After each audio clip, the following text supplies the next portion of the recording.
All right, guys, in this video, we're gonna get a lot done. I'm gonna tell you what we're gonna do. We're gonna get the upper sides on, the bow deck on, the engine bearers and the hole stiffeners all in, and we're gonna weld out the hole. So let's get to work. This is gonna be a packed video. Lots to do, lots to get in. Let's get it done.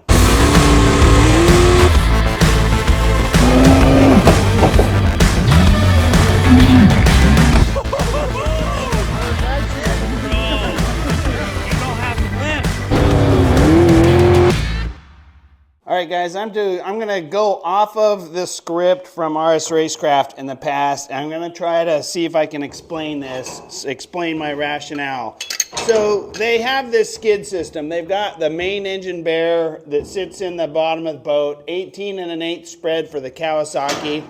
And then they have these little outside hole stiffeners that run kind of parallel to those. They have these little tabs that they weld in between like so, every so often, and they got little marks on them. And in the past, these tabs have slid underneath there, and then you put kind of a fillet weld right in there. Some things here, and then they run out to the edge out here, and you just do a little weld on the hole there. I don't see any strength at all that you gain by having this thing run out here. On the skookum back here, you put a bolt underneath of there, threaded down, and that's how you mount your fuel tank. I'm not going to use the standard RS Racecraft fuel tank. So what I have decided to do after sitting here monkeying with this is that I'm going to weld this in flush with this instead of tucking it up underneath, and then I'm going to cut it off and do an edge-to-edge weld out here. Because, well, there's a couple things. When you put the UHMW on the back, your bolts start coming up, and every once in a while they'll come up right underneath one of those, and it's next to impossible to get the stupid nut on the back of it. So it causes kind of a lot of issues without that much benefit. You can argue too that it supports the floorboard when you come out here, but honestly, it's only going out 4 or 5 inches. So if you put plywood out there, I think it's going to be plenty. So what this is allowing me to do now is to take those parts out of the mix and put this in just with the engine bearers first. And that's going to be a lot easier to align it. It's going to be a lot easier to focus on getting it down into the hole, nice tight seam, and go from there. So this was all just a trial fit. Time to yank it back out, clean everything up, get it lined up, and we'll go from there. So that's why I'm doing this. Kind of had to sit here and look at it and decide how I wanted to do it. I am not doing it the way the RS Racecraft recommends. There's nothing wrong with the way they do it. It's just I'm going to try it different and see how it goes. Anyway, here we go. Let's get this engine bearer in here because that's going to stiffen up the whole thing a little bit. It's going to keep the bottom nice and flat when we start pulling and twisting everything together, and we'll go from there. We should have the engine bearer in, the upper sides, the bow deck on today, I hope. Let's get this thing together. Let's get ripping. All right, guys, well, sometimes it's just best to pump the brakes, think about things, and spend a little extra time on making your life easier because your product will come out better, your parts will come out better. One of those prime examples is a little spreader bar that I built up to help set the distance between the two engine bearers. So 18 1/8 is the spread I want for the Kawasaki motor. So it's really just a couple pieces of angle. I built 2 of them, one for about the middle and one for down near the transom.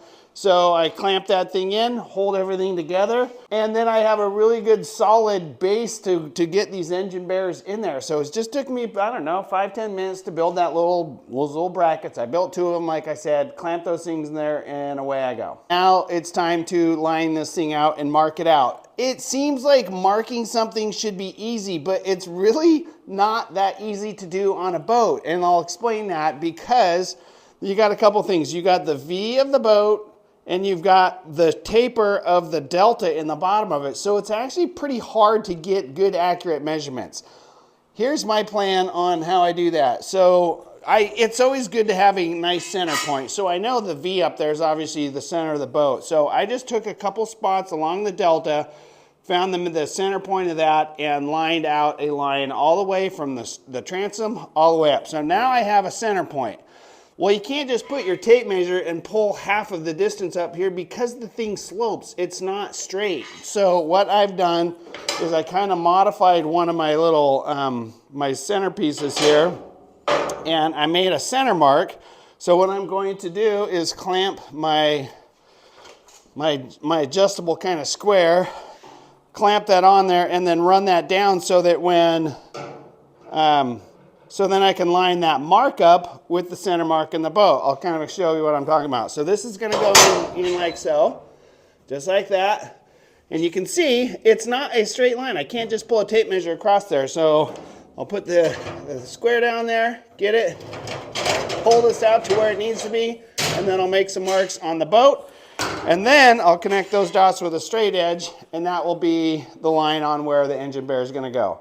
It's kind of a pain in the butt, but that's the best way I've come with it, is of getting the exact equidistance from that center line to do that. Let me know in the comments, any of you engine or boat builders, how do you do that? How do you find and mark these boats with those kind of complex angles? The V of the boat, the taper of the dead right, or the delta, it kind of makes it tough. So here we go, I'm going to get in the boat and start lining out those marks.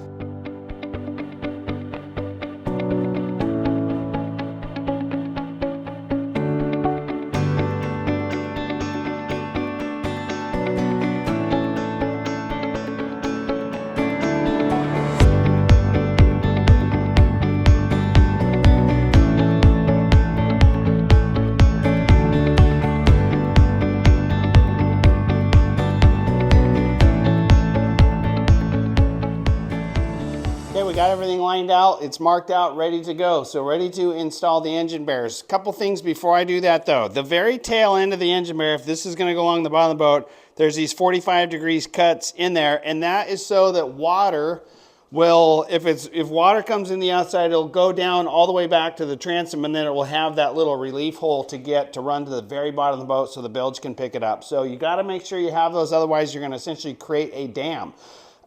When that engine bear comes back here against the transom, I can't get my welder in there, so I'm going to make sure I weld this about a 4 to 6 inch little strip on each side of that. I'm going to clean up my marks from my little strong back that I tacked on there, because once I start getting this stuff in here, that's going to be harder and harder to get to. So I'm going to weld this out, clean it up, and let's go.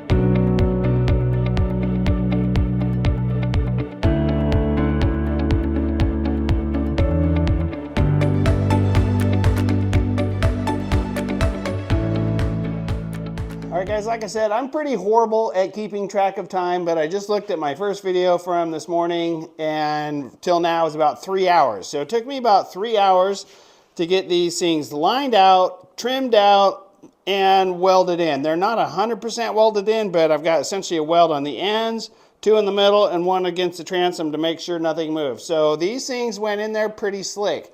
I'm pretty happy with the gap or lack of gap against the bottom of the boat.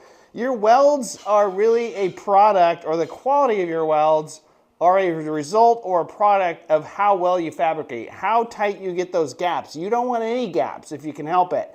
Yes, you can fill it, but your welds are gonna be so much better if you have 0 gap in there. So when it fits good, it feels good, and it will weld out good. So far, all these welds, the ones that I have done, are working out really awesome.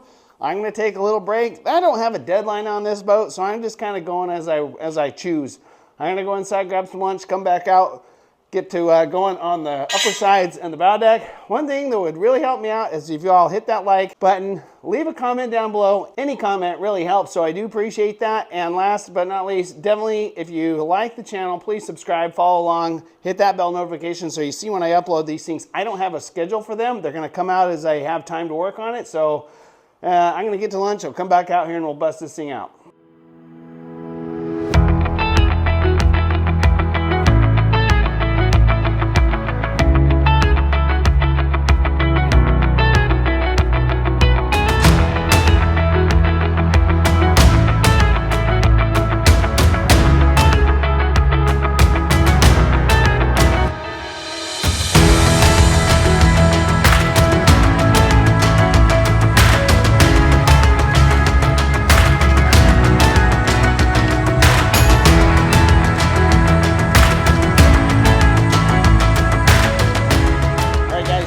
To weld up the bracing underneath the bow deck, and just a couple little tippers for there. They give you 5 of these stiffeners. They've got a very gentle curvature to them, so it gives the bow, you can see, you got to rock that up because it gives the bow essentially a positive curve, and that also stiffens up the bow. They're spaced about 8 inches apart, and they leave them fairly close up to the bow, up to the edge about an inch or so, that the whole bow is stiffened. This is the line where they want to terminate. This, I believe, is the line where the windscreen is going to land on the other side of it. So that's going to have stiff in your dash there, then just a little gap, and then off to the stiffeners. I think RS Racecraft does a really good job of their bow decks. They are pretty flippin' tough. You can walk on them, jump on them, whatever. They don't really move a whole lot. Real quick, anytime you have a big panel like this, you're just asking for it to get distorted. It's 1/8 inch stuff, so you're asking to kind of distort, and I know that the welders are probably going to cringe, but when you have a properly penetrated weld, you're going to get that distortion on the back. Well, if it's your bow deck, and depending on what you're going to finish it with, you may not want that. It's going to take a lot of sanding to get those little dimples back out of it. So I do these welds a little bit on the cold side just because of that. And I'm only doing 2-inch stitches. I do a 2 on, 4 off, 2 on, 4 off. Laid my marks out, but that's how I do it. Let me know in the comments down below, any welders out there, or what kind of stitch pattern would you use on this. It's 1/8 inch material. I don't want to get burned through, or I don't want to distort the other side too badly. I know it's going to get distorted a little bit, but anyway, that's what I do. 2 on, 4 off, fairly cold. Here we go. One last thing with this curvature, I start in the back part of the thing here. I might just do that full 2-inch weld, and then I kind of lift this whole thing up to rock it up onto that, if that makes sense, as I work my welds forward. Here we go. You'll watch that in the time lapse.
Guys, this is probably the most common area of stressing out and freaking out that I see in a lot of these mini boat builds, and that is putting the bow deck on and getting everything to fit. I'm going to show you exactly what I'm talking about. Is it stressful? Yeah, it is a little bit, because you never know for sure if it's going to work, but I'm going to show you what I'm talking about. I just put the bow deck lid on.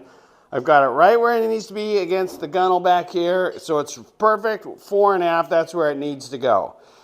But when you come up here to the front, and this is it just sitting on here. Look at this, like this thing has got 1.5 inch gap. Like, is this thing too short or what? No.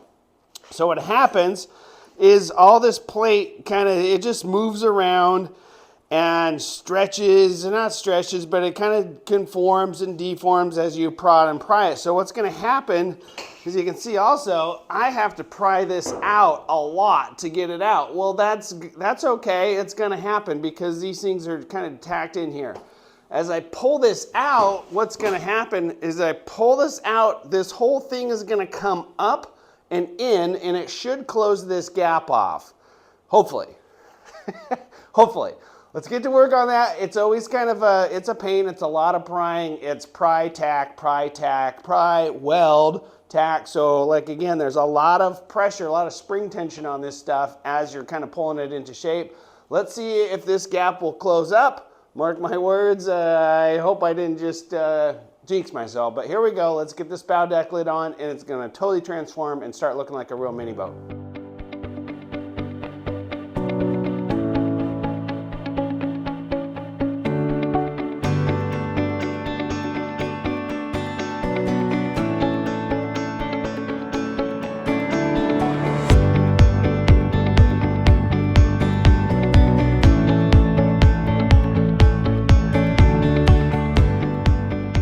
I hate to say I told you so, but I told you so. I can't, sometimes it even blows my mind. This thing came together sweet. It took a lot of prying, but this is exactly what happened. There was a huge gap up here, 1.5 inches to fill, but as I pried this thing out, it also came up. So that's exactly what happened. And look, we have a 0 flip and reveal all the way around this thing. So I'm pretty happy. That was pretty painless. Went together in, I don't know, 20 minutes or so. But you gotta, I think the biggest lesson for me is, like, if I'm trying to tack back here, it's not necessarily how you pry, but where you pry. So if I'm having alignment problems, move your pry bar either closer or farther from where you're trying to get your next tack, because depending if you pry a long way away from it, it's going to have a different effect on the plate as if you pry closer to it. Sometimes you need to be close, sometimes you need to move it back out. So it's not just how you pry, it's where you pry. That's my #1 tip on getting these to fit, is if you try it, it doesn't work, move your pry bar. If that doesn't work, move it closer. Keep trying, don't give up, it will come together. All right, guys, next step is to weld this thing out. You tack together pretty much everything that you can and then weld it out. That way, the shape of all the panels, the tack welds, hold everything together, help it from distorting too much. A lot of people ask, hey, don't you need a jig for that? And no, not really. When these things are all CNC cut, they're all pre-shaped, they kind of hold their shape fairly well. You don't need a jig for a boat like this. Weld out pattern. Pretty much speaking, you're going to start from the aft and weld forward, and you're going to work from the center and work out. Those two things. So there's not a ton of welds in here. I already put some in here, probably more than I normally do. So I'm going to start with the main engine bearer. Then I'm going to move forward on those. Then I'm going to circle back and hit those outward hole stiffeners and weld forward. And then make sure my transom is welded moving out. And then work my way up the sides. I'll probably do 2 or 3 stitches on that side, or rotate over here 2 or 3 stitches on that side. That way you're not getting your heat built up. You don't just start on a side and weld all the way up it. So here we go. Get this thing welded out, and then the fun begins after that.